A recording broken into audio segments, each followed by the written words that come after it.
नमस्कार मित्रांनो, जय शिवराय सगळ्यांना. कसे आहात तुम्ही सर्व? आज बघा, मी तुम्हाला एक छानशी अशी एक बोधकथा सांगणार आहे. यावरून तुम्हाला कळेल की आरोग्य किती महत्त्वाचं आहे. ठीक आहे. एक रामू नावाचा एक व्यक्ती असतो, खूप कष्टाळू, खूप म्हणजे रोज तो आपल्या दिनचर्या आणि आपल्या फॅमिलीसाठी रोज कष्ट करायचा. एक दिवशी काय होतं की तो आजारी पडतो. आजारी पडल्यानंतर त्याच्याकडे पैसेसुद्धा नसतात, तरी पण कुणाकडनं उसने पैसे घेऊन तो डॉक्टरकडे जातो.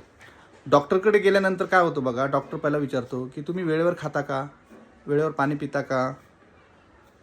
डॉक्टरला तो काही न बोलता मनातल्या मनात तो विचार करतो, अरे मी एवढं कष्ट करतो पण मी फक्त कामाकडे लक्ष देतो, वेळेत जेवत नाही, पाणी पित नाही, फ्रूट खात नाही. म्हणजे शेवटी काय होतं की गरिबीच एवढी असते की त्याचं लक्ष फक्त काय जातं, कामावरच असतं.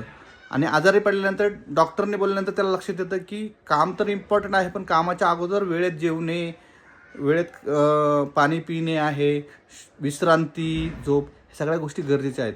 त्याहून डॉक्टरने औषधं दिल्यानंतर तो घरी येतो आणि तो एक मनाशी गाठ बांधतो की बाबा, आजपासून आपण काम तर ठीक आहे, परंतु कामाच्या आधी आपण काय केलं पाहिजे की आपल्या शरीराकडे लक्ष दिलं पाहिजे. कितीही गरिबी असली, किती पैशाची जरी अडचण असली, तरी बेसिक आपण आपल्या शरीराकडे जर लक्ष दिलं तरच सगळ्या गोष्टी होणार आहेत. यातून बोध काय घ्यायचं आहे मित्रांनो, हे लक्षात घ्या.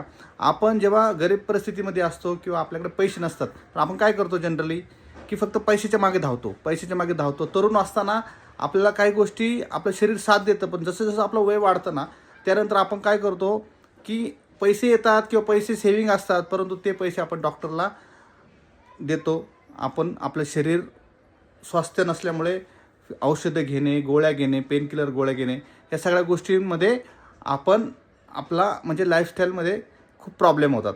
तर बोध यातून असा एक घ्यायचा आहे की आपण जनरली काय करायचं आहे की रेग्युलर आपण आपल्या कामाआधी आपल्या शरीराची, जेवणाची, पाणी पिण्याची काळजी घ्यायची आहे.